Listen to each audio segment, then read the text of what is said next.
આપણા ગુજરાતમાં પોષણ કે શોષણ, આજે આ મુદ્દે ચર્ચા કરીશું. નમસ્કાર, નિર્ભય ન્યૂઝ સાથે હું છું રિદ્ધિ.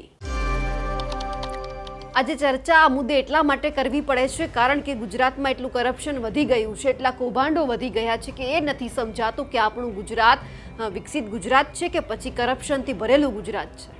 એક પછી એક અનેક નવા મુદ્દાઓ ગુજરાતમાં આવે છે. દિન પ્રતિદિન આપણે એટલા મુદ્દાઓ જોઈએ છીએ, એટલા મુદ્દાઓ પર ચર્ચા કરીએ છીએ કે એ નથી સમજાતું કે આપણું ગુજરાત છે તે વિકસિત બનતું જાય છે કે પાછળ ધકેલાતું જાય છે. હરણફાળ તો આપણે ભરીએ છીએ, પણ શેમાં? કરપ્શનમાં? એ પણ એક સવાલ છે. આજે કરપ્શનથી ભરેલા ગુજરાતની વાત એટલા માટે કરવી પડે છે કારણ કે હવે જે આ 2024 છે તે અંત તરફ જઈ રહ્યું છે. એક વર્ષ પૂરું થઈ ગયું ભાજપ સરકારને. આમ તો 2 વર્ષ પૂરા થયા, પરંતુ વર્ષ પ્રમાણે જો વાત કરીએ તો 2024નું વર્ષ હવે પૂરું થવા આવ્યું છે. 2025ની શરૂઆત થવાની છે, પરંતુ આ 2024માં એટલી ઘટના બની છે, એટલા કૌભાંડ બન્યા છે કે આપણને એ નથી સમજાતું કે આપણે આપણા ગુજરાતની સારી વાત કઈ કરવી. દર મહિને દર અઠવાડિયે એક એવું કૌભાંડ સામે આવે છે કે એવું જ સમજાય છે, એવું જ જણાય છે કે આપણું ગુજરાત છે તે કૌભાંડથી ભરેલું છે. હવે સૌથી પહેલા સવાલ એ છે કે શું આ ભ્રષ્ટાચાર રૂપી રાવણનું ક્યારે દહન થશે ખરી? કોઈ આ ભ્રષ્ટાચારને મારશે ખરી? કારણ કે બધા જ લોકોને અત્યારે ભ્રષ્ટાચાર આચરવામાં રસ છે, કૌભાંડ કરવામાં રસ છે, ક્યાંથી વધારે પૈસા આવે એમાં રસ છે. આ એટલા માટે કહેવું પડે છે કારણ કે અમે એક હેડલાઇનનો રિપોર્ટ વાંચતા હતા અને એમના ઉપરથી અમને એવું લાગ્યું કે ખરેખર આપણા ગુજરાતમાં આટલું કરપ્શન છે. કઈ રીતે, એ પહેલાં હું તમને સમજાવું. તમે અહીંયા જોઈ શકો છો કે શોષણ કરતું સરકારી કરાર આધારિત પગાર મોડેલ આપણે પહેલાં સમજવાનું છે કે જે નાના કર્મચારીઓ છે, દિન રાત મહેનત કરે છે અને એમના ખિસ્સામાં કેટલા પૈસા આવે છે, એમના ઘરમાં કેટલા પૈસા આવે છે, અને જે મંત્રીઓ છે, સાંસદ છે, ધારાસભ્ય છે, એમની પાસે કેટલા પૈસા આવે છે. હવે આમાં કોનું શોષણ થઈ રહ્યું છે અને કોનું પોષણ થાય છે એ તમે લગભગ સમજી જ જશો. એ સમજવાની કે સમજાવવાની તમને જરૂર નહીં પડે. ટીઆરબી જવાનો જો પગારની વાત કરીએ તો મહિને એમના ખિસ્સામાં, એમના ઘરમાં 8,100 રૂપિયા આવે છે. પ્રવાસી શિક્ષક એમનામાં 12,000 પગાર આવે છે. જ્ઞાન સહાયક છે, એમના ઘરમાં 20,000 પૈસા મળે છે સરકાર કે જે કામગીરી કરે છે એમના. ક્લાર્ક અને સમકક્ષમાં 12,000 રૂપિયા એમને મહેનતાણું આપવામાં આવે છે. સચિવાલય સ્ટાફ છે એમને 15,000, કોર્ટ સ્ટાફ છે એમને 15,000, સફાઈ કર્મચારી છે એમને 10,000 અને સ્મશાન કર્મચારી છે એમને 5,000. હવે સવાલ એ છે કે જ્યારે નવી ભરતી કરવાની વાત આવે છે ત્યારે સરકાર એવું વિચારે છે કે નવી ભરતી કરવી, એમનાથી જે રિટાયર્ડ થયા છે એમને આપણે કોન્ટ્રાક્ટ બેઝ બોલાવીએ એટલે એમને ઓછો પગાર આપવો અને આપણું કામ પણ સચવાઈ જાય. આપણે કોઈ નવા આવે એમને લાખો રૂપિયા, હજારો રૂપિયા આપવા, એમના કરતાં જે જૂના કર્મચારી રિટાયર્ડ થયા છે એમને કોન્ટ્રાક્ટ ઉપર લઈ લઈએ. આ બધા જ લોકો દિવસ રાત મહેનત કરે છે. ટીઆરબી જવાનને આપણે હરેક ટ્રાફિક સિગ્નલ ઉપર જોયેલા હશે કે જે આપણી સાર સંભાળ માટે ઊભા હોય છે કે આપણે સિગ્નલ તોડીએ છીએ તો આપણને ઊભા રાખે છે. ઘણી બધી જગ્યા ઉપર તમે ટીઆરબી જવાનને જોયા છે. જ્ઞાન સહાયક શિક્ષકો છે એમને પણ આપણે ઘણી બધી જગ્યા ઉપર ફરજ બજાવતા જોયા છે. હા, એમને મહેનતાણું એમનું મળતું હશે, પણ સવાલ એ છે કે આ બધા જ લોકો જે કોન્ટ્રાક્ટ બેઝ લેવામાં આવે છે ક્યાં સુધી એમનું શોષણ થતું રહેશે પોષણના નામે? કે તમે પૈસા આપો છો, એમનું ભરણ પોષણ કરો છો, પણ સામે તમે એમનું એટલું જ શોષણ કરો છો. હવે બીજી એક વાતનો અહીંયા ઉલ્લેખ કરવામાં આવ્યો છે જે બહુ સારી વાત લખી છે કે સરકાર નાના કર્મચારીઓના પગાર આપવામાં ગરીબ છે. રાજ્ય સરકાર પાસે ઉત્સવો કરવાના, મેળા કરવાના લાખો રૂપિયા છે, પરંતુ એક કર્મચારીને પગાર આપવાના પૈસા નથી. અનેક એવા કર્મચારીઓ છે જે લોકસભાની ચૂંટણી સમયના ફરજમાં હતા, એમને હજુ સુધી પૈસા નથી મળ્યા. અનેક એવા લોકોને જ્યારે ફરજ ઉપર હાજર રાખવામાં આવ્યા હતા એમને હજુ સુધી 10,000 રૂપિયા કે 15,000 રૂપિયા આપવાના હોય એ નથી આપવામાં આવ્યા. એટલે વાત અહીંયા તમે સૌથી પહેલાં એવું કહો છો કે અમે ભરણ પોષણ લોકોનું કરીએ છીએ, પણ સામે તમે એટલું શોષણ કરો છો, એ પણ તમારે ભૂલવું ના જોઈએ. એટલા માટે અહીંયા લખ્યું છે કે રાજ્યમાં કરપ્શનનું જે મોડેલ ચાલી રહ્યું છે તે કલ્પના કરી શકાય તેમ નથી. ગાંધીનગરથી મંત્રીનો કાફલો એક વખત નીકળે એટલે એકાદ ચક્કરમાં તો 25,000નો પેટ્રોલનો ધુમાડો કરી જ નાખે. સરકાર નાના કર્મચારીઓના પગાર આપવામાં ગરીબ થતી જાય છે. તેનાથી પણ ગંભીર વાત એવી છે કે દિલ્હીથી આવતા મોટા મોટા નેતાઓના એક પ્રવાસ પાછળ 2 થી 5 કરોડનું આંધણ કરતી સરકાર પ્રજાની પરસેવાની કમાણીના વેડફાટ પાછળ વિચારતી જ નથી. નેતાઓને, મંત્રીઓને લાખોના ખર્ચે સવલતો અપાય છે, પણ લોકોને સવલત આપવાની કે નોકરીમાં પગાર આપવાની વાત આવે ત્યારે સરકાર ગરીબ બની જાય છે. ઉત્સવોના નામે કરોડો રૂપિયા ફૂંકી મારતી સરકાર પાસે પ્રજા માટે પૈસા નથી.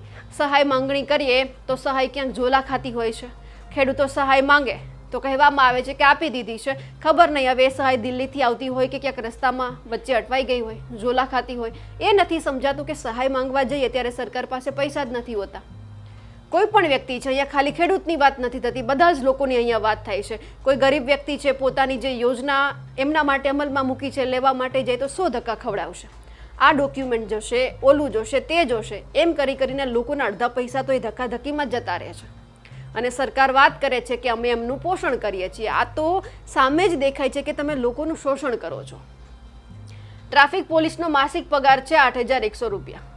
સૌથી વધારે આપણે જોયું હોય કે ક્યાંક કરપ્શન થતું હોય તો એ પોલીસ વિભાગમાં છે. તમે રસ્તે જતા હોય અને તમને જો તમે સિગ્નલ તોડ્યું હોય કે તમે કોઈ પોલીસની નજરમાં આવી જાય અને તમને ઊભા રાખે, તમને ત્યાં એક નોટિસ આપવામાં આવે છે કે તમારે શું કરવાનું છે, તમે ના પાડો અને કંઈક તમારા બંને વચ્ચે વાતચીત થાય એટલે સૌથી પહેલાં તમને એમ કે આટલા પૈસા આપી દો, આપણે બેસતું કરી નાખીને તમે જતા રહો. આ વાત એટલા માટે કહેવી પડે છે કે હર્ષ સંઘવી સાહેબે એક નિવેદનમાં એવું પણ કહ્યું હતું કે તમે લોકો એવું કહે છે કે સૌથી વધારે કૌભાંડ છે તે પોલીસ વિભાગમાં થાય છે, તમે પૈસા ના લો.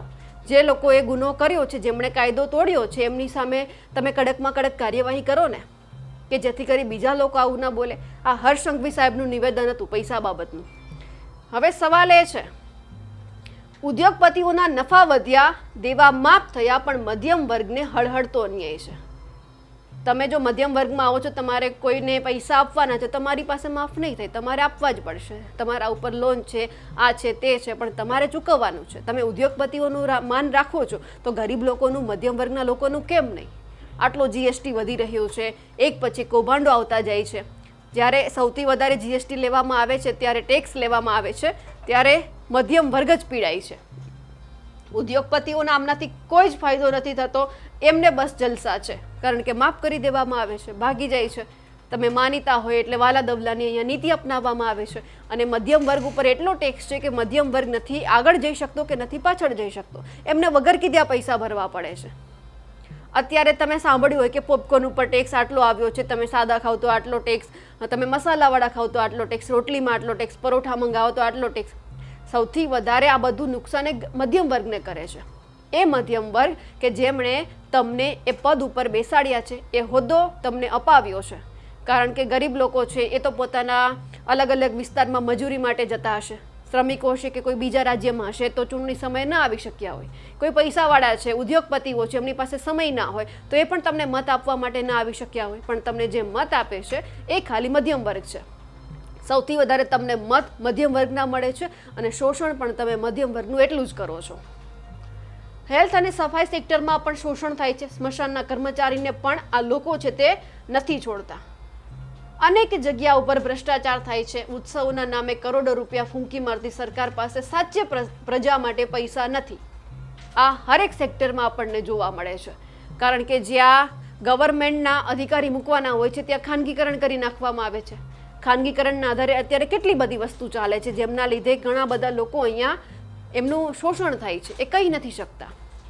તમે એમનો 20,000 પગાર છે, કોન્ટ્રાક્ટ બેઝ રાખો એટલે 10,000માં બીજા લોકો આવવા માટે તૈયાર થઈ જાય છે. તો આ વ્યક્તિનું શું કે જેમાં કાબિલિયત છે, જેમને કામ કરવાની આવડત છે, એમની પાસે બધું જ છે, તેમ છતાં કામ નથી થતું.